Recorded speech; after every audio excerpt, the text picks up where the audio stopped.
Welcome to the Zaylen Charney Network. Today we're going to be talking about the college football season preview. I'm personally so hyped up. Been waiting for this all summer since the very first day the season ended. We're going to be talking about my national championship preview, my Heisman preview, some sleepers, the week one preview. We also got Brandon Marcelo on, who works for 24/7 CBS Sports. We're going to be breaking some stuff down with him. It's going to be a great episode. Let's get right into it. I'm going to start off with my top 10 quarterbacks. So I don't have this on my computer. I have it on my phone right here. I did this about a month ago when I was in LA.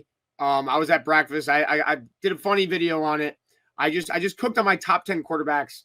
I just want to start off. I'm gonna say them just because it will kind of help out the segment we're going to go into. So my top 10 quarterbacks. I'll start at number 10. Actually, I'll start off with some honorable mentions. Honestly, this is a little recency bias. But week 0, I saw Jalen Daniels for Kansas. He looked amazing. And I'm not just saying that because, like I said, the recency bias. He did look good. And when he is healthy, he is actually a top 8, 7, even top 5 quarterback in the nation. So I think honorable mention has to go to him. Also, I didn't put my guy, Carson Beck, Miami Hurricane. I think he's an honorable mention. We're going to touch about him in a little bit. But I don't know. People just think people think he's worse than he actually is. So, yeah. My top 10 quarterbacks, starting at number 10, I think Rocco Becht. I think he showed a little bit of recency bias. This was not recency bias. I did this a month ago. I love Rocco Becht. He definitely choked in the Big 12 championship last year, but he showed this year that he's ready to go. He beat Kansas State, who Kansas State is the favorite to win the Big 12, so that was a big deal. And Avery Johnson on the other side didn't play. Rocco Becht played better than Avery Johnson. So Rocco Becht, told people forgot he was a Big 12 freshman player of the year. He balled out. I think he'll be great all year. Number 9, I think Haynes King. I think this one is a little bit too high. He can only really run. I think he's got to really improve on the pass side of the ball. But him and his head coach, Brent Key, they returned some guys on the offensive side. Their offensive line is great. I really think that's something Brent Key is focused on.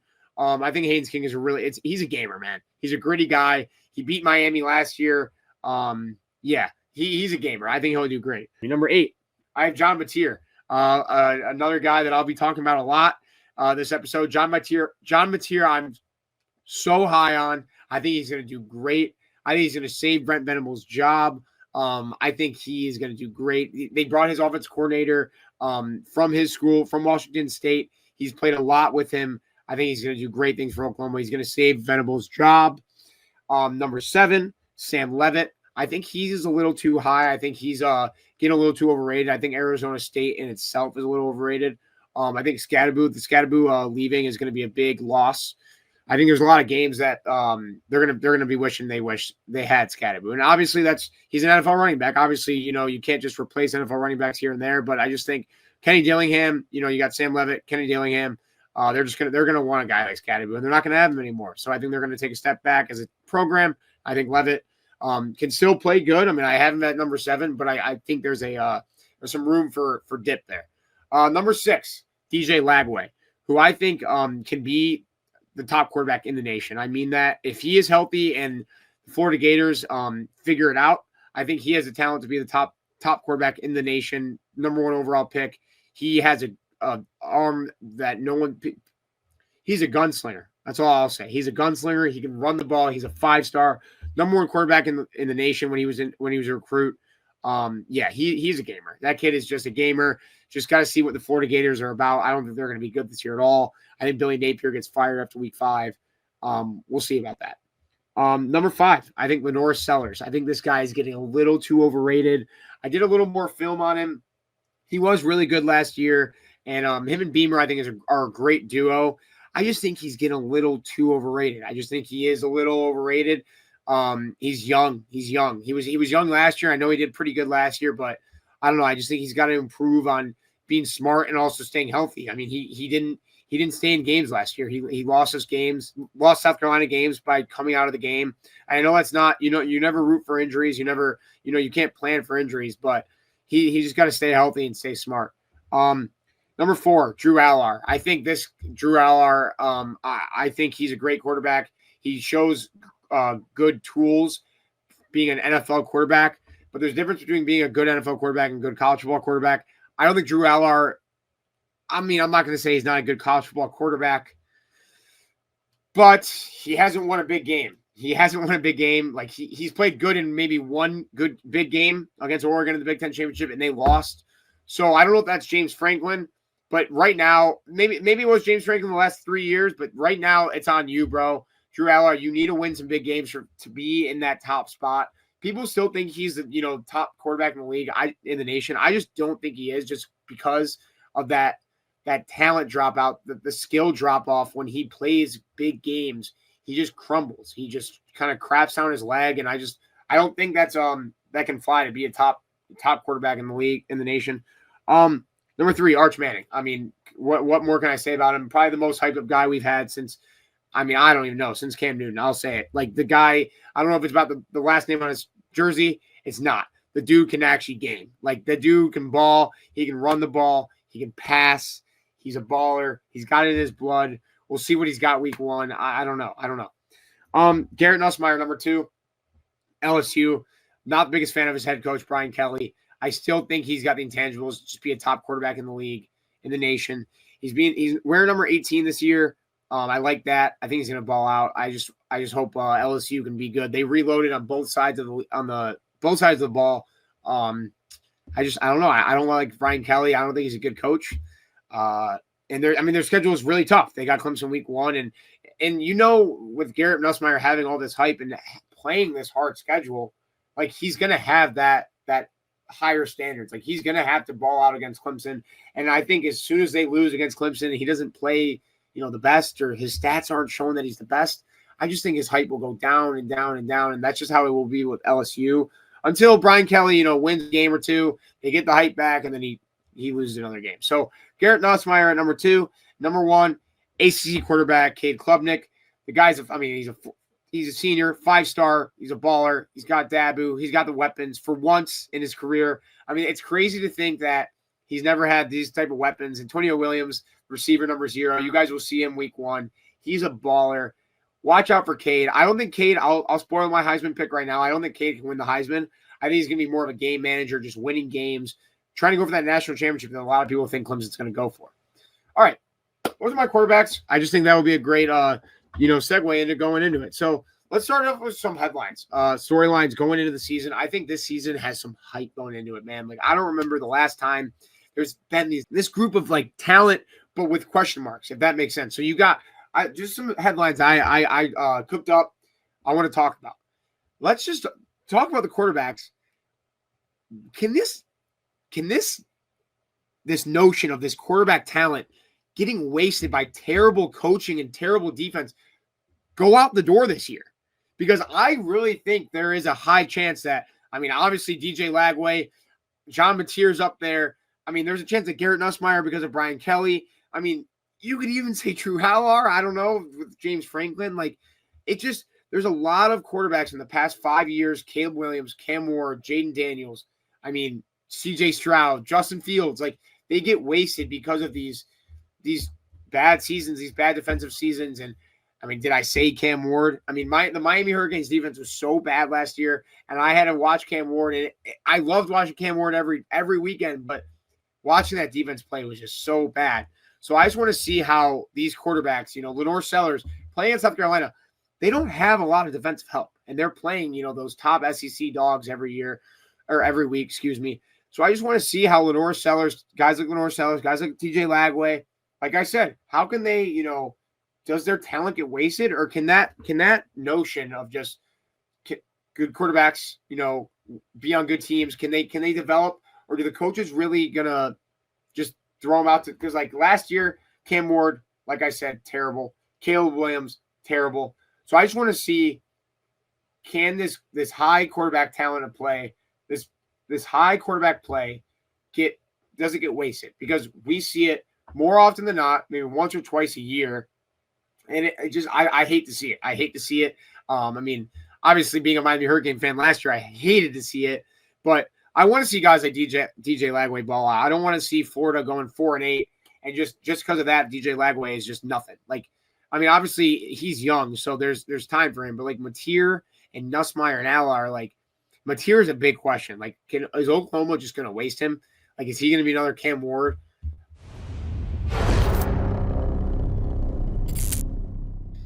Let's talk about some teams that are on the have the most pressure. I'll say teams. We're gonna go into coaches. We're gonna go into people, but I want to say teams as in fan bases.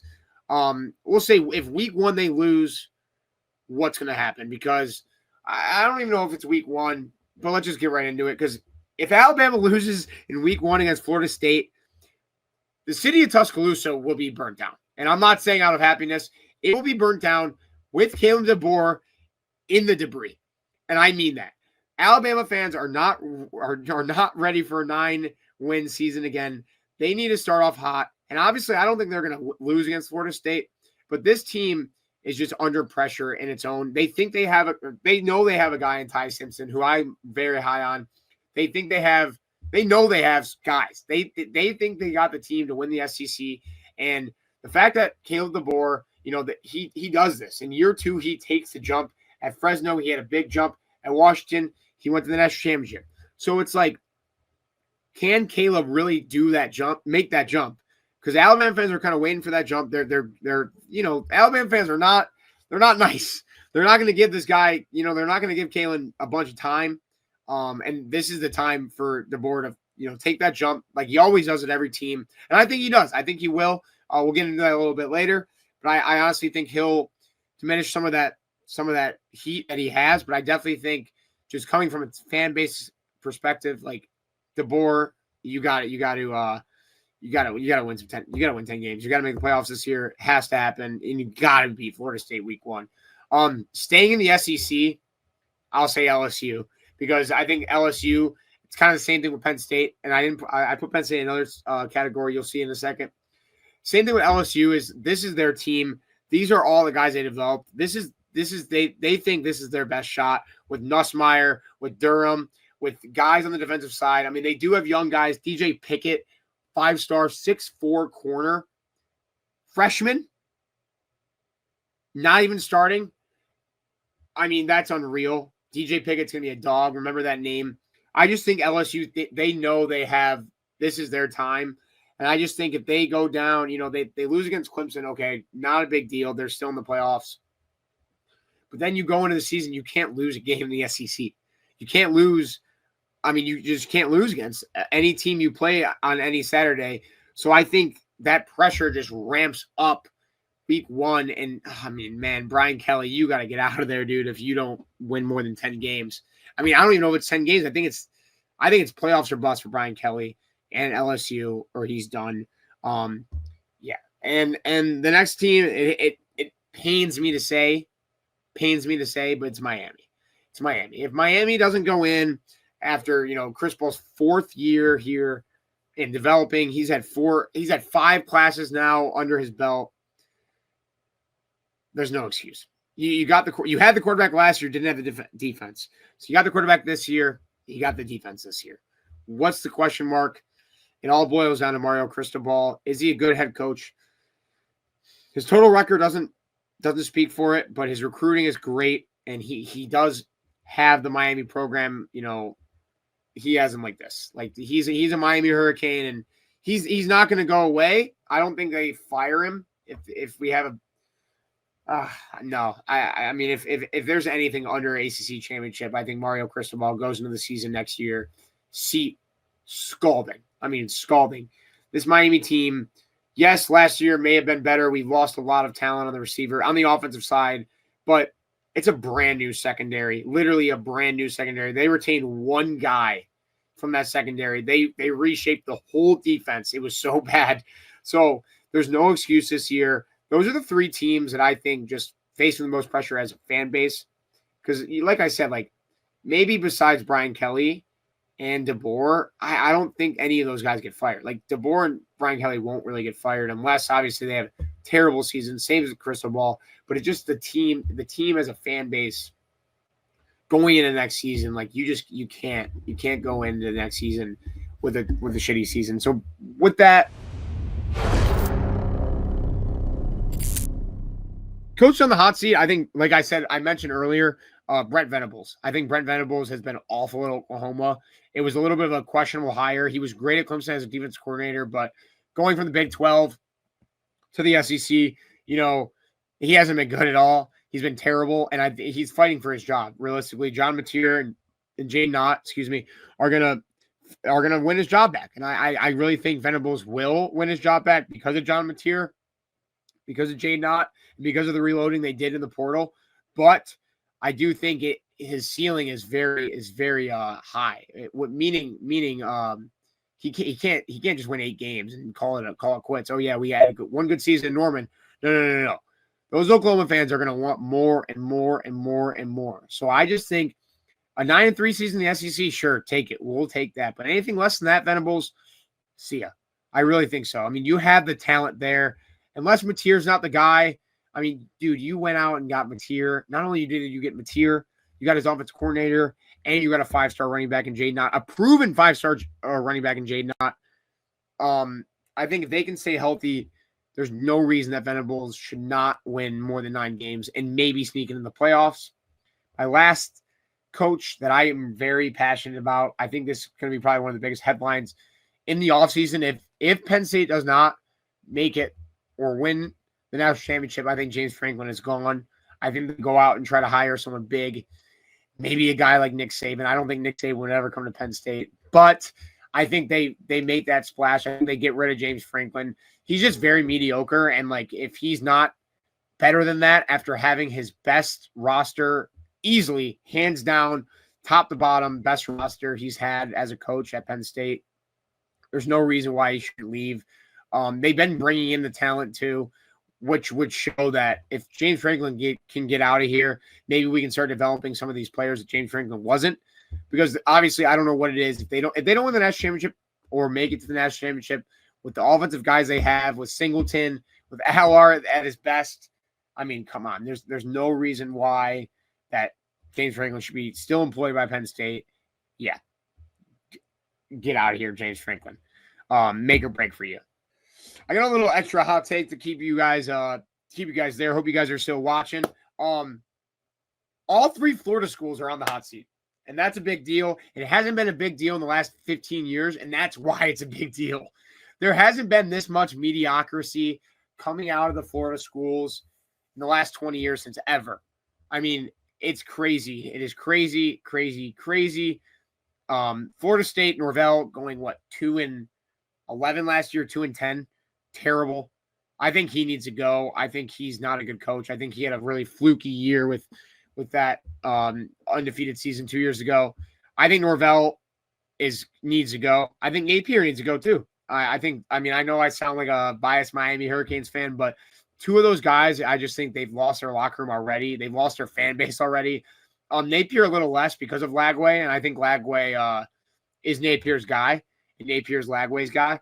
But I just don't think there's a reason to keep Napier around if you go into October and you're 2-4. Like what is it? Like Lagway's not staying around for Napier. Like there's a high chance that Florida starts very bad, like 1-4. Like, I mean, off the top of my head, Florida can start really bad. Same with Florida State going into, playing in Alabama at home. I mean, they're welcoming the Crimson Tide to their home field. Their own quarterback, Florida State's their own quarterback is trash talking Alabama. I mean, like, come on. So all 3 Florida teams, and then obviously Miami. Like I said, you have Carson Beck. You have the defense. The defense is completely brand new. You hired Minnesota's defense coordinator who had a top 15 defense last year. There's no reason that all 3 Florida teams, shouldn't be better than they are projected to be. But it sucks to see the mediocrity coming out of Florida, the state of Florida, because it is the home of Florida, the home of football. Excuse me. It does, in my opinion, it breeds the most talent. And obviously, as a Miami Hurricane fan, I want to keep that talent in the state of Florida, specifically to Miami. But hey, teams have been just, stuffing Miami, Florida State, and Florida in a locker recently. And like, this is the season to do it. I mean, with all 3 teams being pretty strong, in my opinion. I think, obviously, talking unbiased, I think Florida can be good. Like, they have the talent to be 8-4, 9-3. I don't think Florida State does at all. I'm not high on Tommy Castellanos at all. Like, I really don't think he's good. So yeah, I just think that's a little thing to keep in mind. All three Florida teams, they're all in the hot seat.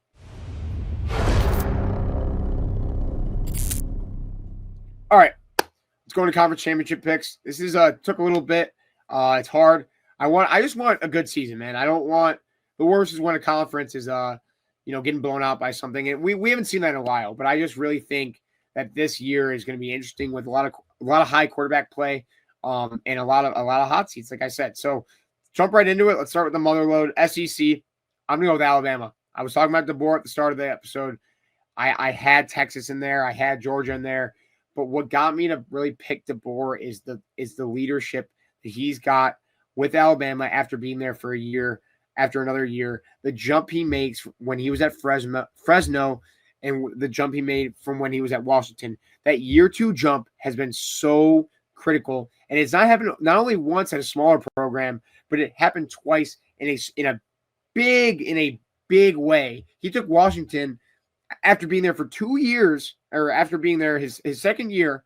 He took Washington to the Natty. Like that is impressive. I know it's not just a fluke, because he improved Fresno a lot too. I really think Kalen DeBoer, he wins the SEC. He beats Texas in the SEC championship. And yeah, I think the Crimson Tide are rolling. Ty Simpson's a baller. They have a great running back room. They have a great receiver room. I mean, no one's talking about their offensive line, dude. They have some dogs. I mean, Caden Proctor is a dog. Let me make sure he's still on Alabama, because if you don't remember, if you haven't followed Caden Proctor's recruitment, so he's at Alabama. Let's check how many times Caden Proctor decommitted. This is just college football, man. You love to see this.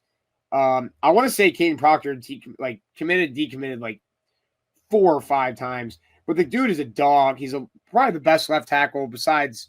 No, I'll say the best left tackle in the country. 6'7", 330. I mean, yeah, he's just unreal. I want to say, so he entered the portal at Alabama when Saban left.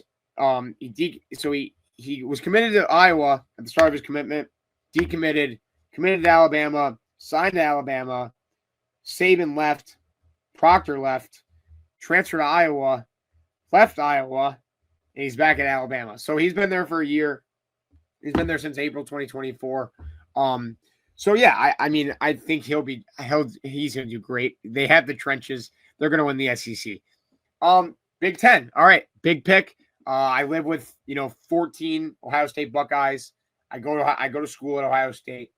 I'm in Big Ten country, man. It's hard, and obviously it's hard too, because I think this year's Big Ten is very good. Like, I really think top to bottom. I mean, Penn State, a lot of people's pick to win. They are good, man. They have a lot of talent, and they have another guy that I think, I'll save the name for it in a second, but I think he might be even better than Abdul Carter, and maybe even better than Micah Parsons. That's scary. Not only do you have them, you also got Oregon, who beat OSU in the regular season last year. I know they had their way with them. Ohio State had their way with them in the playoffs, but they reloaded too, man.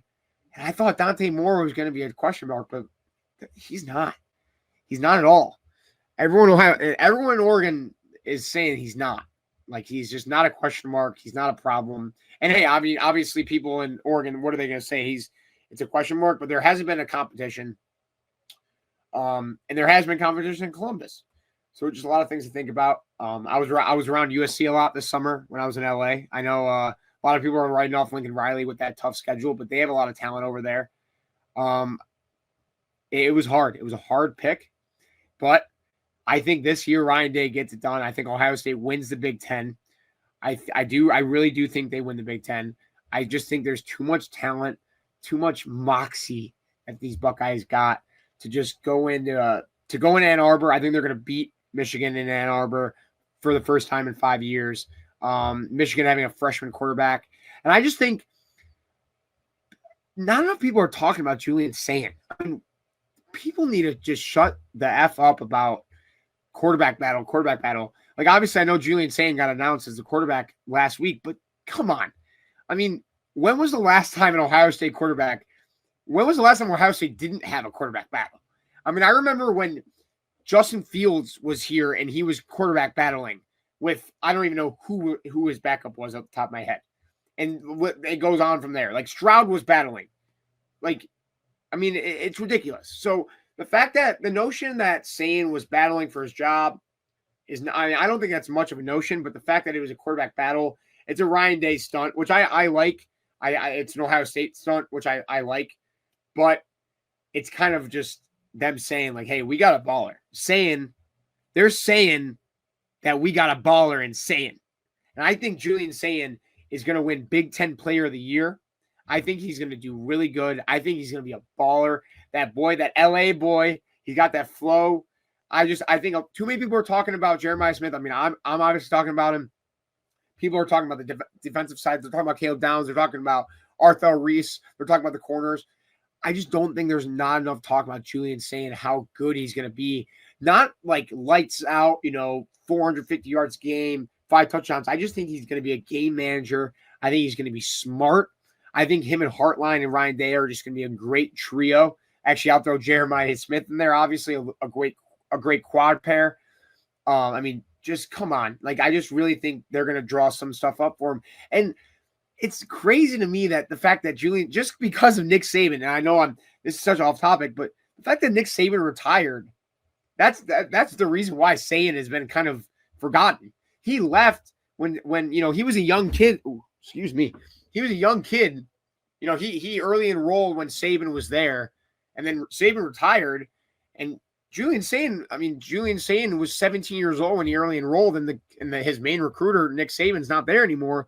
I mean, what am I doing here in Tuscaloosa? Julian Sane's probably looking around like he's seeing he's seeing grown-ass men. He doesn't even see his guy, Nick Saban. He's like, all right, get me the F out of here. And, I mean, people forgot he was the number one quarterback behind DJ Lagway, a 5-star. Like I said, Nick Saban, Sarkisian, all of them went all out for Julian Sane. So I just think people are forgetting about him. I think he's going to do great, and he's going to win Ohio State a Big Ten championship. All right, my Big 12 pick. It's a hard one, man. It's just such a hard one. Another little bit of a heart pick. Won my heart with Ohio State. Obviously, I mean, I'm around Ohio State a lot, so I might be a little biased, but this one was just really from my heart. I've been a fan of Matt Campbell for since probably 5 or 6 years, since Brock Purdy was on Iowa State. I think he's a great coach. I think he's just I think he's one of the more underrated coaches in the nation.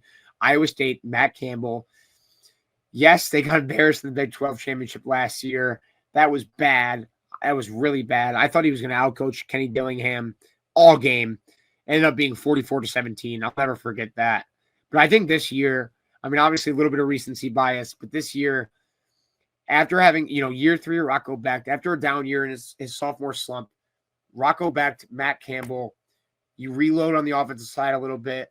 The offensive line is very concerning to me, but seeing them take down Kansas State this week, it just helped my pick even more. I'm picking Iowa State to win the Big 12 championship, and this might be a terrible pick. There's a high chance they win maybe 7 or 8 games just because of how much talent they lost. I mean, they lost 2 NFL receivers, and Rocco Becht had probably one of his worst seasons with them. So I get the question mark, but I just think it boils down to culture and it boils down to coaching. And Matt Campbell knows how to win the Big 12, man. He does, and he knows how to win those big games. He knows how to take down those big opponents. And like I said, just after seeing them take down Kansas State, it's hard not to take them. They're my squad. They're kind of a lovey pick. I'm going to go with Iowa State in the Big 12. ACC, pretty easy. I mean, I guess we could see some other teams, some teams, hop in there, but I think Clemson, it's their league to lose. Obviously, I have Miami losing to them in the ACC championship. Not that that really matters, but I just think Clemson, this team is just so loaded. Like, it is unreal. They have, I mean, their offense is easily the most loaded it's been since Trevor Lawrence has been there, and that's crazy that no one is talking about it. I mean, they have a 5-star. They have a 5-star running back backup. They have Phil Maffa, who's great, just won the running back position. Cade Klubnik, obviously the best quarterback in the nation. Antonio Williams, who's a top 3, like probably you could even debate better than Ryan Williams. Obviously not better than Jeremiah Smith. a top 3-2 receiver in the nation. Like, this team is legit, and their defense is even better than their offense. I mean, their defensive line is unreal. It reminds me of the Christian Wilkins, Clinton Farrell defensive line. I mean, they just have guys everywhere. They're going undefeated in the regular season easily with these. Dabo Sweeney's just got a coach. I mean, Dabo Sweeney, you know what happens. You see what happens when you spend money, Dabo. You spend a little money, and now you're going to win the ACC with ease. I mean, they won it last year. Yeah, I really think it's Clemson's league to lose, and it's just they're not gonna lose it. They're not. It would be awesome to see Miami or a team like Georgia Tech. I don't know, maybe a team like. I don't know. I really don't think any other team is better than that. So those are my conference picks. We'll go down them again. SEC, Bama. Big Ten, OSU. ACC, Clemson. In the Big 12, Iowa State. Let's go into the best players in the country, man. And this is a little bit of a pander pick. I know I just said I go to Ohio State. I might be a little brainwashed, but I don't think I am, man. I really don't think I am. Ohio State has the 2 best players in the country on both sides of the ball. You know who I'm talking about on the offensive side, Jeremiah Smith. He's 19 years old, and he's just manhandling dudes. He's easily the best receiver in the nation, easily the best player in the nation, easily. And at number 2, it's his teammate on the other side of the defensive side of the ball, Caleb Downs. That boy is a freak. Watch him pop off this year. I really think that he can be like that type of just Kyle Hamilton, like dog. I think he'll be a top 3 pick when he is eligible. Yeah, man, these Ohio State Buckeyes, man, they got the 2 best players in the league, in the nation. Yeah, we're gonna see if Ryan Day can do it. I think this is the year that they can win the Big Ten. Yes, they lost a lot. They lost a lot of starters, but they reload, man. They do. They reload. Teams like Ohio State, they reload. And Ryan Day knows that, man. He's kind of gone through it. And just one thing about the Texas game, I should have probably – actually, I'll save it for the Texas game. But just Ryan Day he knows how to win these games in the shoe, man. Like, besides Michigan, obviously, he knows how to win these games in the shoe. Like, these Ohio State – these games, they're going to come down to coaching. And I really think Ryan Day is just – He's going to know how to utilize his players. He knows his team. He's won a natty with them. I just think it's going to boil down to that all season. Give the rock to Jeremiah Smith. Let Caleb Downs be your guy on defense, and just watch them work. All right, my Heisman picks. Number 5. It's a little controversial, but I would love to see it. Get a defensive player guy in there. Colin Simmons. I touched on him in the start. Talking about Texas. He's a dog, man. Defensive end, 6'3", 240. Was a 5-star. Miami recruited him. I was following his recruitment. He's a dog, man. I just want to see a defensive guy get in there. I really think if he can get some tiffles, as my guy T-Bob would say, TFLs, and a lot of sacks, he's just going to be a dog. Like, he is going to be just terrorizing offensive linemen, terrorizing them. I would love to see him in the Heisman, man. Number 4, pretty hot, pretty low. But I think you guys are probably expect what I say about Brian Kelly and about LSU. I have Garrett Nussmeier number 4. I just think after having an 8-4, 9-3 season, I just don't think Garrett Nussmeier will have that good of a season to stay in that talk. Like guys like Caleb Williams did have when he would have, I don't know, just guys that I just don't think Garrett Nussmeier is good enough to get away with having a bad season and winning the Heisman. There is a guy that I think could do that, though. Number 3, Arch Manning. I think it's a little – he is the favorite. And the guy that wins the guy that's favorited never wins, I feel like. And I think Arch is going to do great. I think this is a little NFL, but I think if Arch does have a Heisman candidate season, I think he should go to the draft. There's no reason to wait, especially the Saints or the Browns have the number 1 overall pick. I don't think he should let his parents and his grandparents run his career. If he does have a top 3 Heisman season, I think he should go. I know it's awesome, trying to win a natty, but go get that bag, young fella. So yeah, I have him at number 3. All right, these are my number 2. These are my 1 and 2 guys. It's kind of 1A and 1B, but I did rank them. Number 2, I got John Mateer, the Oklahoma transfer. Like I said, he's gonna save Venables his job this year. He's gonna win 9 or 10 games for Oklahoma. I think that's all he needs to do to get in that Heisman talk. He's already in the Heisman talk. He's plus 2,500 though on FanDuel. It's great value.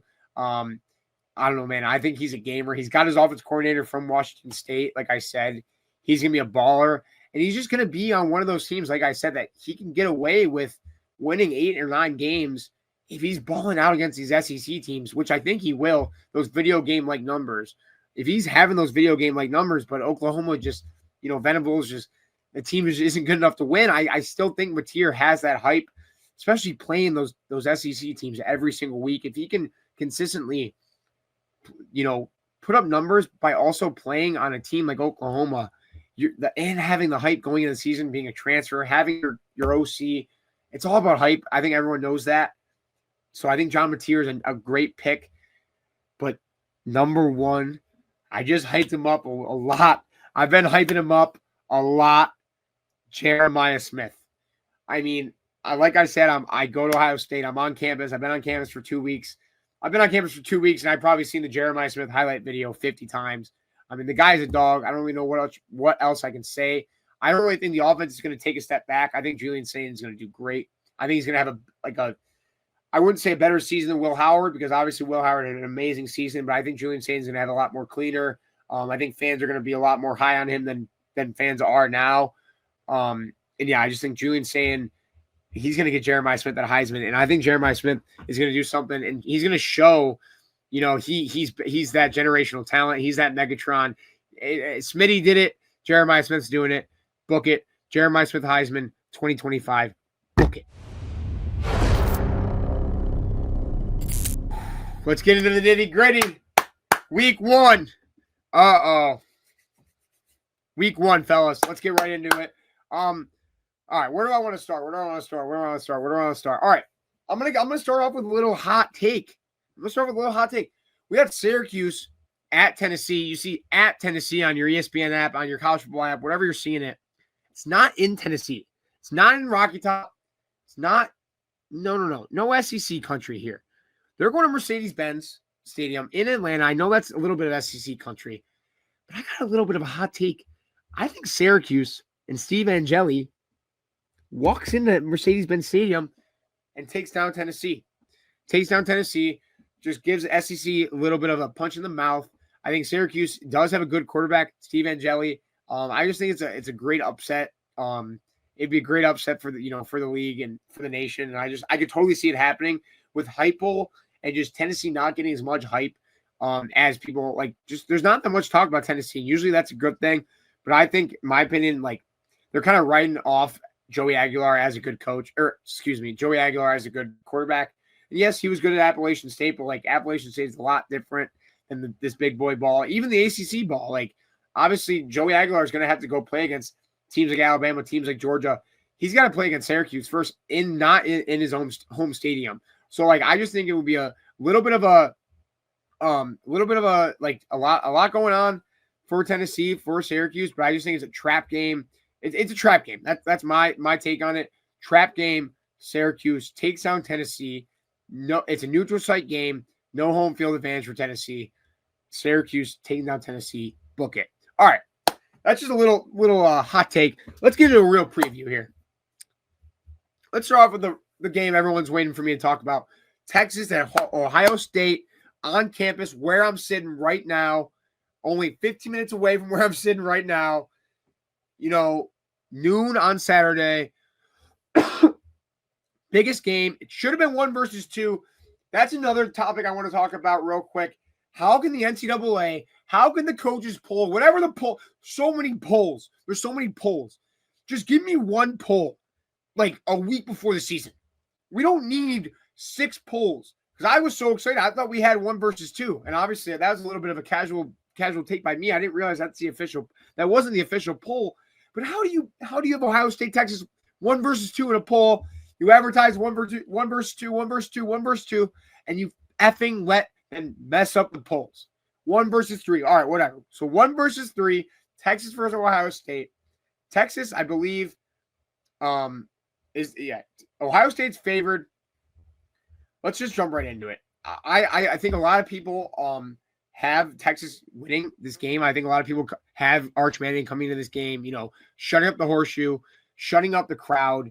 with all this talk about just, Jeremiah Smith, Julian Saint, Arch Manning, I just think a lot of people think Texas has that leg up with just the talent. But people are not forgetting that this horseshoe, man, it's going to be rocking. And I'm like I said, I'm not an Ohio State fan. Many people know me as an Ohio State hater, but the horseshoe is going to be rocking, more rocking than it ever has been. And I just think Ryan Day, like I said, knows how to win games in the horseshoe. He's going to have the trenches to back him up. And I'm not talking about the defensive line. I'm talking about the running backs. I think James Peoples, watch out for him. If Ohio State can get their running back trio, they got a guy called Bo Jackson too. If they can get that trio going, and they can just start breaking Texas down. Carry 5 yards, 7 yards, 6 yards, 5 yards, 6 yards, 7 yards. Put Julian Sands in these 3rd and 3, 2nd and 4 situations and give Jeremiah Smith the ball. Texas isn't winning this game. Texas is not winning this game. I don't care if they got Anthony Hill. Anthony Hill is going to be a problem. He's a linebacker on Texas. A lot of guys will know about him after this week. If you don't, you'll know about him. He's going to be a problem. Colin Simmons, going to be a problem. Their defensive back, I'm drawing a blank on, going to be a problem. But I really think Ohio State, like I said, has the trenches. The running back, they did lose, I want to say, 5 out of the 5 starters on the offensive line, or 4 out of the 5. They did reload. Their defensive line is great. They got guys like Caden Curry, Caden Curry. They got the guy from North Carolina. I just think this Buckeye team is going to do great. I've been around it the last 2 weeks, but I really just think it's hard to deny this year. I mean, maybe after week 3, you guys will hear me. After week 1, maybe you guys will hear me talking down on this Ohio State team, because I will if I have to. But in my opinion, the only question mark is, we lost a lot, and we had coaching changes. But that's kind of what Ryan Day is here for. He knows, okay, teams don't win national championships and then retain their whole coaching staff and their whole roster. He knows that he's going to have to do this. So I just think Ryan Day knows what he has to do. And another thing, I just think Sark gets out-coached. I really do. I really think Sark's going to kind of let the crowd get to him. I know he plays in the SEC, but it's just a different type of crowd. I really think Sark gets out-coached.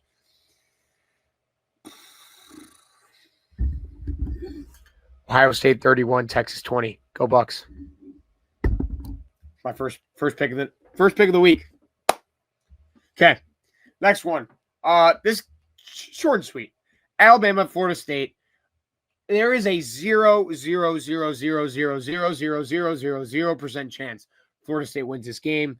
I don't know. I guess I'll say I'll fly to Tallahassee and apologize to Mike Norvell himself if Florida State and Tommy Castellanos if Florida State somehow wins this game in Tuscaloosa. But like I said, there's a 0.000000000% chance. Not just because I'm an FSU hater, not because Mike Norvell is their coach, not because they have a guy that can't even see over their offensive line, not because they won 2 games last year, but just because Alabama's better, man. And just because of that, the fact that it's a 13.5 point favorite, they should be more than that. They really should. And I just think Alabama's going to go in and steamroll them. And it's going to be a good start to the Alabama fans for sure. And it's going to be a long season for FSU fans, a long season. All right, LSU Clemson, going to be a sick game, night game, Battle of Death Valley in Clemson. I think it's going to be a sick game. I think this game has been what college football fans have wanted, night game, Death Valley. Who is the real Death Valley? I mean, it's obviously Clemson. Everyone knows that. But people do argue Death Valley, LSU, Death Valley, Clemson. This is to settle it. This is to settle everything. There's no arguments about it after. And I think Clemson gets it done, man. I really do. I mean, I kind of touch on them, like I said, because I have them winning the ACC. But, man, they are just loaded. And they have a 4th-year, a 3-year starter, I want to say, at Kate Klubnik. He's ready to play these big games. You have one, I think, a top 3 coach, easily top 3 coach in the nation, Dabo Swinney. He spent some money this offseason. He got some guys. He got some weapons. He also has the trenches, man. They have trench after trench.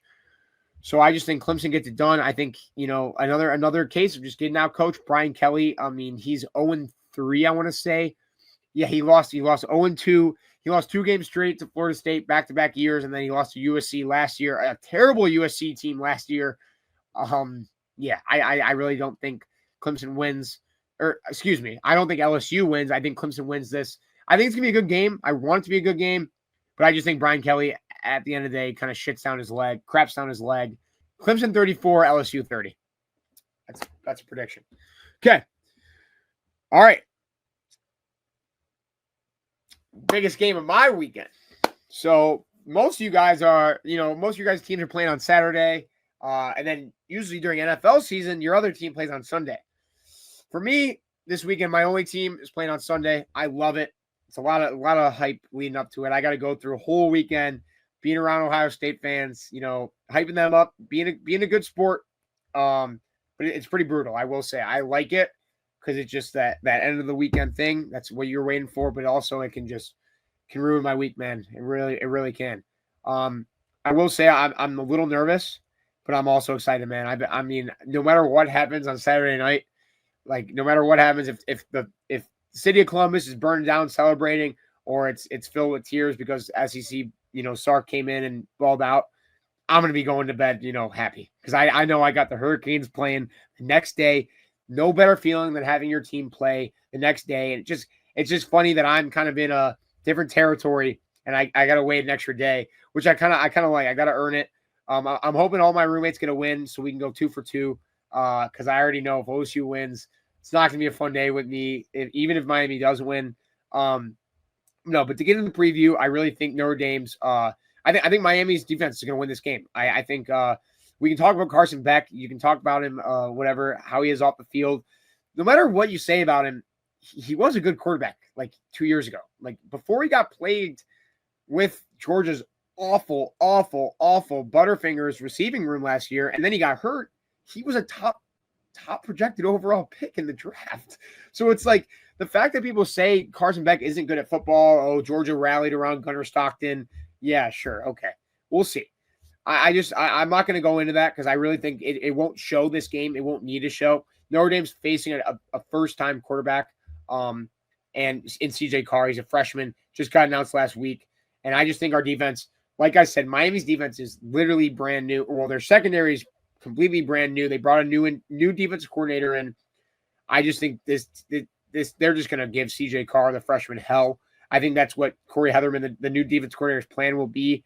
And I just think that's what we got to do. We're going to be in the Hard Rock. It's going to be booming. We own Notre Dame in the Hard Rock. Give me the Canes 27-10 easily. I think it's going to be Ruben Bain, a couple INTs for the new guys, but I think Ruben Bain and the defensive line really control Notre Dame's offensive line and just put CJ Carr in hell, make him see ghosts. So yeah, I'm going to say Miami 27, Notre Dame 10. Book it. Yeah, and also we got some early week games on too. If you don't want to wait until Saturday, we got Thursday, a little Boise State for USF. I love that game. A little action on that. I kind of like USF in that game. Boise State's going to probably be favored in that. It's going to be at Southern Florida. And Friday, you got Illinois versus Western Illinois, which is actually a pretty cool game for a Big Ten fan. If you're watching, if you're looking to watch some, I mean, Illinois is supposed to be pretty good this year. Like they are supposed to be good. And yeah, so that would be a good matchup to watch. All right, I'm going to talk about my national championship prediction. On one side, I'm going to have Alabama in it. So I was talking about Kalen DeBoer's year 2 magic, kind of the whole episode. I was hinting at it, the jump. I kept talking about the jump. I never gave a record. I'm still not going to give you guys a record difference. I'm just going to keep talking about how, he brought Washington year 1 to year 2 national championship. Fresno State, 6-7 games range, more than that. So, and I'm not giving you the wins on purpose. I'm showing you something because it's not about the wins.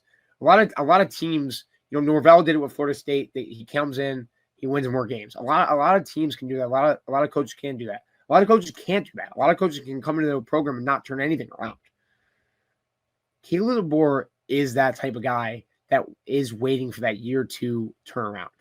Not only with the record, but with culture, with the locker room, and with the fan base. And Alabama, you didn't see that last year. Like with Malachi Moore, lashing out in the Vanderbilt game, And then the Oklahoma game was terrible. Like, you didn't see the accountability that these players had when Nick Saban was there. And you kind of have to assume that Caleb DeBoer is going to have that. And I know that's crazy to say, but just because of his year 2 magic and just getting stuff together, they have the talent there. He just needs to realize, and I've read that he realizes that there was no accountability there. He realizes that that's all he needs to do is put accountability in that locker room and make sure that he does what he's been doing at other programs. He will get to the spot that they wanted to be at, and that's the national championship. Right next to my good buddies, the Ohio State Buckeyes. Ohio State Buckeyes are in the national championship for the second year in a row. Wait for it. And they go back to back. I'm not just saying this just to, get some Buckeye love, because like I said, I am a little bit of a Buckeye hater. But I kind of hinted it at the start. Like, I just don't think there's only like a couple question marks, in my opinion, for Ohio State. Like, and it's the reloading. And like I said, Ryan Day knows how to reload. He knows that a national championship team is going to have to reload. There's going to be question marks. And in my opinion, Ryan Day has done everything in his power to really rebuild and show that they're ready to go. They're ready to compete. And just, I don't know, I just think people are writing them off a little bit. Like, they are. I haven't seen many people pick them to win the national championship. I want to go on the record and say Texas is not winning the national championship this year. I really don't think they will. I think they have one of the most talented roster in the nation. But like I said, not only do the Heisman favorites not always win, the team favorite doesn't always win. So I just want to say it right now. Texas is not winning the national championship, and they're not winning the SEC. Like, they're a little too overhyped. They have a great roster, but I just really think you'll realize week 1, like, it's not just about Colin Simmons, Anthony Hill, CJ Baxter, Arch Manning. It's about the guys that Ryan Day's had in the program for 2, 3, even 4 years. They're just getting a spot to, ready to start on this game on Saturday. Like, I really think Ryan Day's got the talent across the board to just do what he's been doing and just take the Bucks to back-to-back national champions, man. It's crazy to say because, I mean, we haven't had a repeat since Georgia. And, yeah, but it'd be awesome to see. I mean, it'd be awesome to be in Columbus again for another national champion. I was here last year. National championship. I was here last year. And it'd be awesome to see my roommates, celebrate that. But, yeah, I don't know. Let me know what you guys say in the comments. I think I just want to have a great season, man. And I'm so excited, man. This is kind of my first run at it. I hope you guys enjoyed. Comment down below what you guys think. Like I said, just my first run at it. I'm so excited for college football. I just want to get on here and talk some ball with you guys. So hope you guys enjoyed. Comment down below what you guys think, some predictions and stuff, and I'll see you guys soon.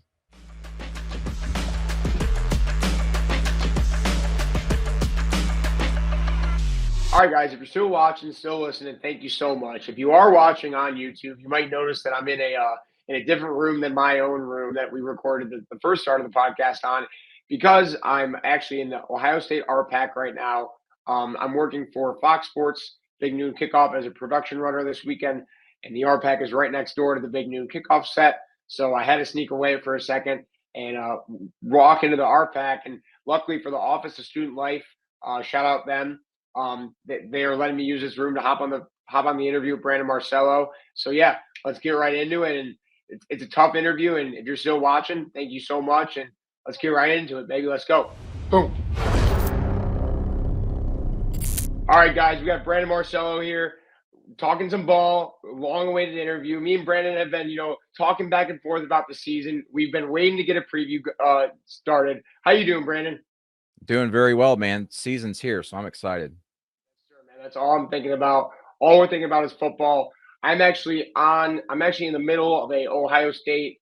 I'm in the middle of Ohio State. I'm at the RPAC right by the Big Noon Kickoff set. I'm actually working for a production assistant right now for them. So I still jumped away for a second, had to talk some ball with my guy Brandon. And let's just start off on that note, man. Talk about the Ohio State Texas game. Has there been a buzz like this in a week one game. When was the last time? I mean, I said it earlier. I said they stole 1 versus 2 from us, but 1 versus 3 is still amazing. And let me tell you, Brandon, the buzz on this campus, it is special, man. It is special. So just tell me what you think about that, and tell me what your thoughts about the game and just the hype around it in general. Yeah, I can't wait. I'm getting up there Friday afternoon, and I've only been up to the shoe once, and it was for the game last year with Michigan. And that atmosphere was great as I was expecting, but I'm expecting this. I know as crazy as it sounds, maybe to be crazier, even though it's not Michigan. Because as you said, it's a top 3 matchup. It's the first game of the season, so everybody's already more pumped up. You're going to have superstars. You got 2 of the top 4 betting favorites in the Heisman Trophy race, Arch Manning and Jeremiah Smith out there on the field. And then with both teams, and I would say even mostly with Ohio State, you've got players on those rosters that are going to be superstars and household names by the end of the year that we don't really talk about a lot. And I'm actually trying to do a story this week on one of those guys I think might emerge for Ohio State this season, that to kind of prepare people for what to expect when we finally see him on the field. So, I mean, there's a lot of reasons to be excited for this game. I can't remember what the research was, but I think the last time we had a top 3 game in week 1, it's been years. It's been a long time, let alone 1 versus 2, but 1 versus 3, it's still been very much a lot of years. And for that matter, across college football, we've got 3 top 10 games in week 1. We haven't had that in 18 years. Dating back to I think the 2007 season, which you're probably too young to remember this, but the 2007 season is regarded as the craziest college football season maybe ever, because we had so many upsets, so many different number ones. That was a year App State beat Michigan in the big house. So I mean, that's it's a lot to be excited about this year, but man, week 1 is as loaded as one we've seen. Yeah, let's just keep going off with that week 1, man. Not only do we have OSU Texas, you touched on it. We also have LSU Clemson, man. Like the battle of Death Valley, SEC versus ACC, Dabu versus Brian Kelly. Like that matchup's got some blood, like a bloodbath written all over. Tell me what you think about that game. Yeah, to me, I mean, you've heard the talk this offseason, the Death Valley Junior comments, for example, from Brian Kelly's camp, but also for LSU. This game, I think, is so much more important for LSU just because they're 0-5 in their last 5 season openers. Brian Kelly, obviously hasn't won a season opener there. He's always kind of struggled in huge, big games dating back to his career at Notre Dame. And not to say he's on the hot seat this year, but there's going to be a lot of questions around him if he's not able to get LSU in the playoff this season. And so week 1 is huge. And then you consider that 0-5 record in the last 5 season openers for LSU. I would argue this game's the toughest one because a lot of those were at neutral sites. They weren't against like top 5 opponents. And now you're facing a Clemson team that's a dark horse to win the national championship, and you're doing so on the road. It's very difficult. And Brian Kelly was saying all offseason, they've been treating the season opener much differently. Like they've been putting so much focus on it, putting things up in the facilities to get people riled up with the players and everything. This could be just an absolute like drag out fist fight. That's kind of the feeling I'm getting, just because I think both rosters are comparable in talent. It's strength against strength in a lot of areas. And it's a matter of, to me, this is like an old school thinking. But whoever runs the football better in this game, I think is the one that's going to end up winning. It's not going to be the quarterback that throws for 350 or 400 yards. It's going to be the team that whoever has the most rushing yards ends up winning this. I agree. Because, I mean, both defensive lines are just they're stuffing. Yes. They are going to just go, and they're going to get to the quarterback. And I just don't think Garrett and Kate are going to really be able to like facilitate, throw the ball away. But I just think they need to game manage. And like you said, just run the damn ball and just see who's more grittier, where the trenches are. Man, this is just a trench battle. I think LSU, like their weapons are a little underrated. I think also their defensive weapons, like, I mean, a guy like, I know DJ Pickett, 6'4" freshman, 5-star, like that is just, it's I don't know. I think it's going to be, like you said, a bloodbath. I am not the biggest fan of Brian Kelly as a coach. I think he, like you said, week 1, it's not his thing.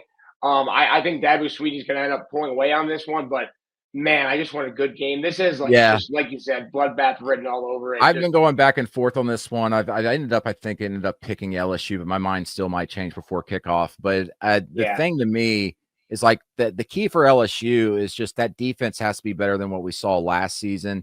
That's why they paid Blake Baker so much money to come in as the defensive coordinator. And this past offseason, as you know, like they missed out on getting Bryce Underwood, the quarterback. Yeah.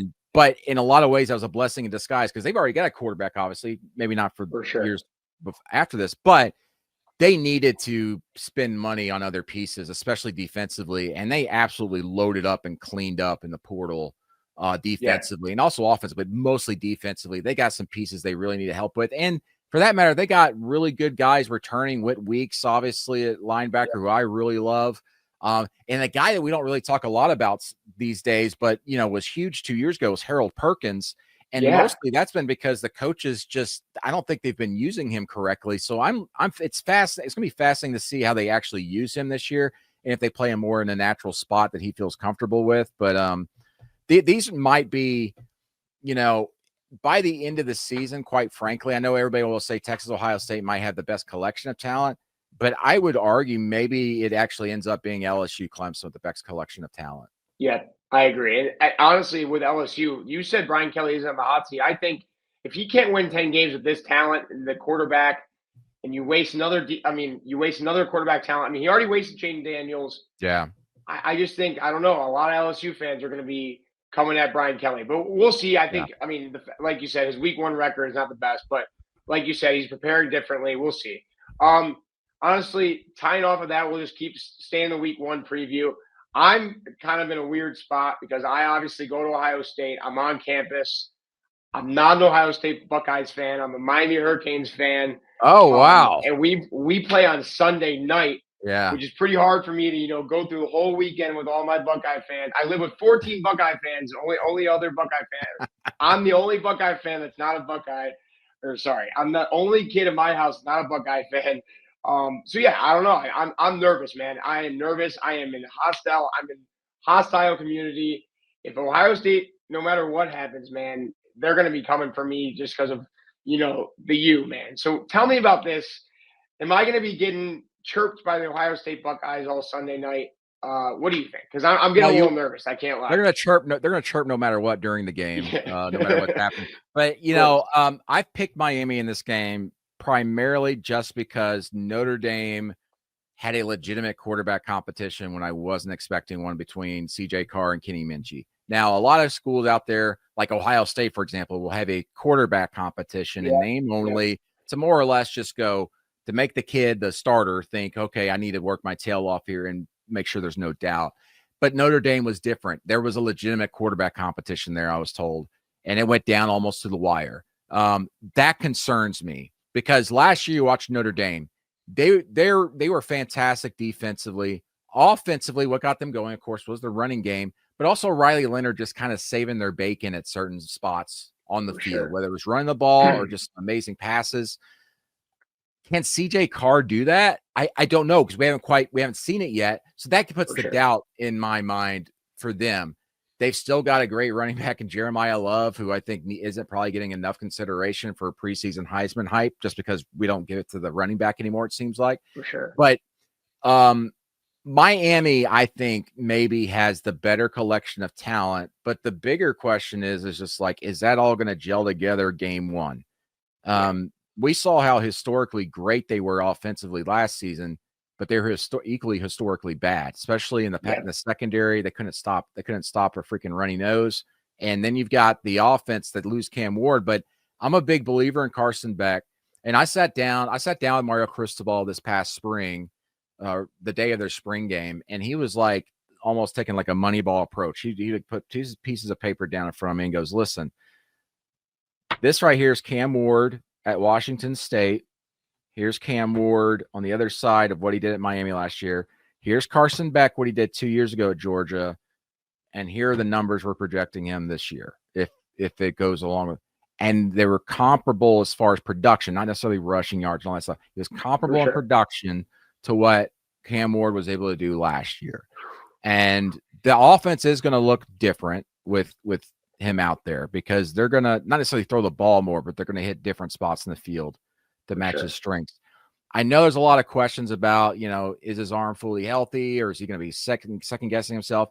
And then everybody also looks back at what he did last year at Georgia. But like, you got to erase the Georgia crap out of your mouth from last year, because Georgia's receivers led the country in dropped passes. Not Georgia State, not Georgia Southern. The University of Georgia led the nation in drop passes by receivers. So he was limited because of that. And then he gets hurt. And I think everybody just went, well, he wasn't that great last year. Plus he was injured. So he'll never be that same guy. I disagree. I agree. But the other big point here is that there will always be, until he proves differently, this stigma around Mario Cristobal about being a game day coach. Is he elite? Is he even great? Yeah. Or is he just good and average? Because we've seen Miami lose games because of him late in the final 2 minutes. If this ends up being a tight game, you got to side with Marcus Freeman, because he's one of the best game day coaches out there that I have seen in my years of covering college football. But I still pick Miami in this one because it's down there. And I think they have turned things around defensively based off of what I saw in the spring and the talent they've got. And I think offensively, they're going to be just fine, and they're going to be better all around than Notre Dame. And I think Miami ends up pulling this out. I love that prediction. I honestly said the same thing. I think our defense is going to really matter. It's really about how Ruben Bain, Messidor, our defensive line as a whole can really get in there and just kind of rattle CJ Carr. I mean, like you said, we haven't seen him play. And hey, the Hard Rock, it doesn't always fill up, but when it fills up, man, it gets rocking. It's no Orange Bowl, but it gets rocking. And we're gonna get in CJ Carr's head. I already know we are, and we're gonna be firing off. We also have, like you said, a brand new secondary. I think we kept one guy in the secondary. So and Heatherman, man, because they were terrible last year. If you kept them around, you've got problems. Terrible. I mean, we're getting sued by Wisconsin because of one of them. So hopefully they're good. He better worth it. Yeah. So I think a late game INT kind of just. Actually, no, I'll say it. 27-10, Miami. We do it. CJ Carr gets a little rattled. I wouldn't say CJ Carr is done for the year or Notre Dame's done for the year at all. I just think this game kind of hits him in the mouth a little bit, kind of like the Northern Illinois game a little last year. I just think they're going to come out a little flat. And like I said, the Rock's going to be rocking. Let's go, baby. Miami, let's go. All right. Okay. All right. If you get a double-digit win against Notre Dame early in the year, that's a gigantic message. It's a big statement. And I think that's what Mario knows. Like you said, that is his biggest question mark. Like, can he win big games? And this is the time to show that you can win the game. Not only win the game, but you can win. You can beat them, and you can beat the guys that were in the national championship last year and your rivals. So it's like, I mean, there's no better shot for Mario Cristobal to show that he's not just a guy on the trail. Not a. I hate to say it, not a coach. He's a good coach. He can win games. This is the week to do it. Sunday night. Yeah. What's better, Mario? Show me something. Listen, I'm a big fan of Mario. He's always treated me very well. The guy he's one of the funnest guys I'll actually sit down and just talk football with. For sure. Because he's so passionate about it, but he just connects with people. He'll just sit there and go, listen, how much, like I was telling you earlier, he put those two, he just had him on the ready. His desk is a mess. It's just files and notes and game sheets. And he was like just looking around. He pulled out 2 sheets of paper and just slapped them down in front of me. Like he knew exactly where to go. I just love talking ball with him, man. Love that. I love that. And I think he has a great staff too. I mean, he has Shannon Dawson. Oh, absolutely, dude. Alex Mirabal is legit. Mirabal is one of the best offensive line coaches in the country and of the last 5 years. Shannon Dawson, I think, is incredible. And listen, and getting Corey Heatherman from Minnesota to coordinate that defense, that's going to be that defense, the way he designs it. We'll see. I mean, we don't know yet. The way he designs it, that should increase and present a lot more havoc rate, when you look at those inside numbers for Miami this year, especially when you got guys like Ruben Bain out there on the defensive front. And go watch his Minnesota film from last year and what they do to really get after the quarterback. And you got the type of talent Miami has. It's just, but you always hesitate with Miami just because it's just like you always come up just a half step short. They're just a little offbeat, in the rhythm in the song or whatever. You're like, man, this could be a freaking banger, but they're always just a little bit slower than it's going to be.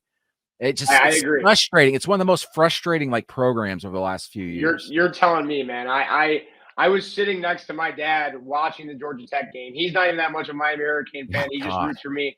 he was visiting me at Ohio State 2 years ago. We're watching the Georgia Tech game. I'm like, oh, we're good, we're winning. Fumble. 2 plays later, it's just over. And I've never felt anything like it. I think that's in Mario's past. I really do.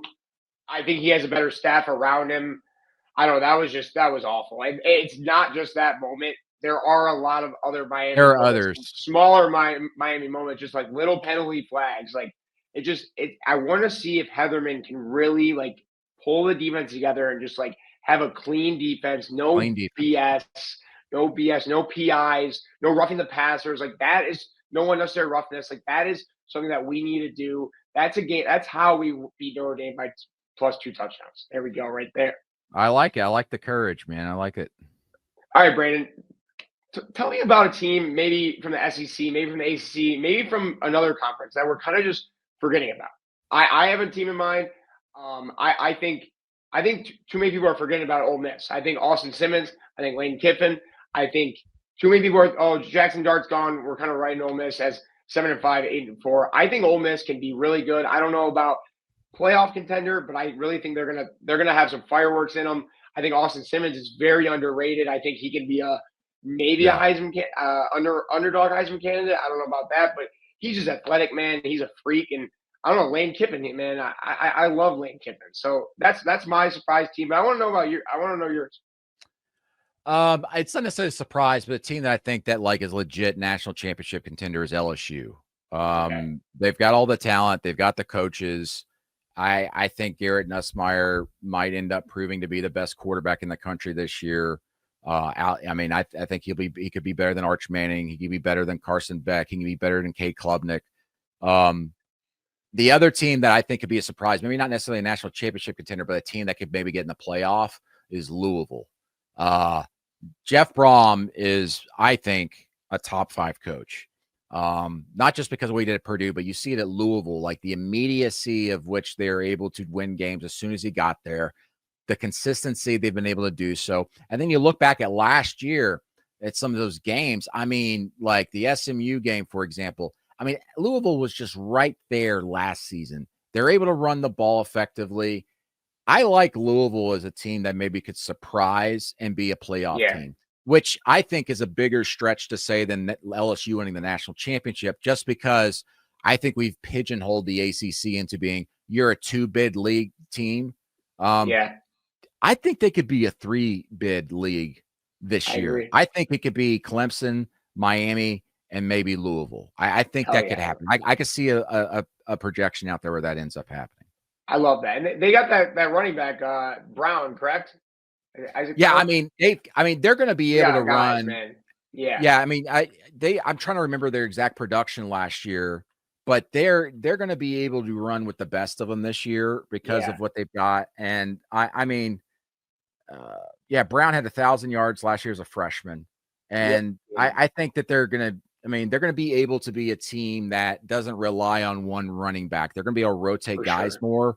And so that's going to take more pressure off of him. And then they're going to be able to do some different things and be a little bit more potent offensively, which I think kind of stung them at times last year. It slowed them down in some of these games that end up being back and forth affairs like SMU. Okay. Yeah, I see that. I think I love Brown, like you said, and he's played in those big games. He's done it at Purdue. I love that pick, honestly. I got to keep an eye out then for the Canes. All right, to wrap it up, you want to I don't know, Brandon. I want to pick your brain a little. Let's do something a little fun here. All right, I'm gonna give you I'm gonna ask you some picks. Is that cool? Okay, cool. Yeah, let's go for it. Yeah, sure. All right. So let's just start off with the big game. We talked about it. I'm on set. I'm right by the set. OSU Texas, man. What's your pick? I got Texas. I think they are more prepared out the gate to win a week 1 game like this, even though it's on the road, because Ohio State's breaking in a new quarterback. They're breaking in a lot of different new guys defensively. You have a new defensive coordinator, Matt Patricia, who hasn't necessarily had a lot of success in the last decade of his coaching career, and now he's coming from the NFL over. I think Ohio State has every opportunity to be the best team in the country this year. But out of the gate with all those changes and all those questions, I got to give Texas the edge on the road. Okay. My roommates are gonna like it, but you got to be bold here. I mean, that's what you got to do. All right, and then I think you're kind of in the middle with LSU Clemson, but if you had to pick one right now, gun to your head, Tigers, LSU, Clemson. Clemson. Love that. Yeah, and that's one that I've probably even flipped on this show. Like it's like my gut tells me LSU. Yeah. Because I think like everything, like I think they're going to come out just freaking pissed off, and they've got immense talent and top to bottom production returning from last year. But there's just something about Dabo at home and Death Valley, and they've got kids playing for them that didn't transfer in. They've been there the entire career. They've got a culture there. They're all playing together. They know what to expect every single day. They can read each other's body language on the field. I'm going to go with Clemson for right now. Again, I agree, that might change between now and Saturday or Sunday. Stay strong. Stay strong. I'm telling you, week 1, Brian Kelly, I thought the same thing when they played. I mean, USC, Lincoln Riley, they played USC last year. And I don't know. I really don't trust Brian Kelly, especially not in week 1. I'm telling you, I think Dabu, like you said, is just going to get the boys rolling. Death Valley, the real Death Valley will show. It's going to be rocking at night, man. All right, real quick, I want to interview Brandon. Well, I mean, you're coming to the OSU Texas game, but if you had to pick, it's OSU Texas, right? Which game? To oh go yeah, to if you had yeah. Oh yeah. I mean, this is a dream game for me. Yeah, I wanted to do this game, and when my bosses told me that I was going, I was like, good, I don't have to ask and beg. So yeah, this is the one I wanted to go to by far. Man, yeah, I agree. I mean, 1 versus 3, like OSU, Texas, nothing better, but a close second. Death Valley versus Death Valley, 7:30. Like, I mean, that's just special. I'm just getting romantic about football now, man. I just want a private jet so I can go around the country and go to you need 4 one. games Come a day. That'd be CBS, awesome. CBS, give this man a private jet. Yeah, I mean, can you imagine going to see 3 or 4 games in one day? Like I've thought about this as a writer. Is like, you go to some places and there'll be, like if you're in Texas, you could go to a A&M game and then a Texas game in the same day, just driving. Like, I want to do that at some point here in the next few years. I want to go to like a couple of like big games that they just so happen to be very close together. I love that. Just like start in the morning and just go day by throughout the day. Oh my God, I want to do my dream, Brandon. I'm right next to you in shotgun, man. Come on now. Well, let's do it. Yeah, I'm in, man. I'm in. All right. Well, and I know your pick for the Miami Notre Dame game, man. I already picked your brain on that. Yeah. You're riding with the Canes, right? I am. Miami all the way. I had too many questions for me about Notre Dame at quarterback. I agree, man. Well, Brandon, thank you so much for this. We're gonna be in touch. We're gonna have some more stuff going, but this was just awesome. And real quick, guys, just for those that are listening, Brandon followed me on Instagram. I reached out. He was so nice about doing this with me, and he made my whole year, man. And everyone give Brandon a follow. He's the man. He knows ball, knows more ball than anyone. So just give him a follow, show him some love, and he's family forever. He's Zalen Charney Network family forever. So Brandon, thank you so much. You are the man. And hey, man, football is back, baby. Let's go. Yeah, that's all that matters. Football's back. I appreciate it, Zalen. Have fun this weekend. Enjoy the experience, man. Being there on set and everything. You'll never forget it. Yes, sir, man. I really appreciate you, Brandon. Thank you so much. No problem. No problem. Left side.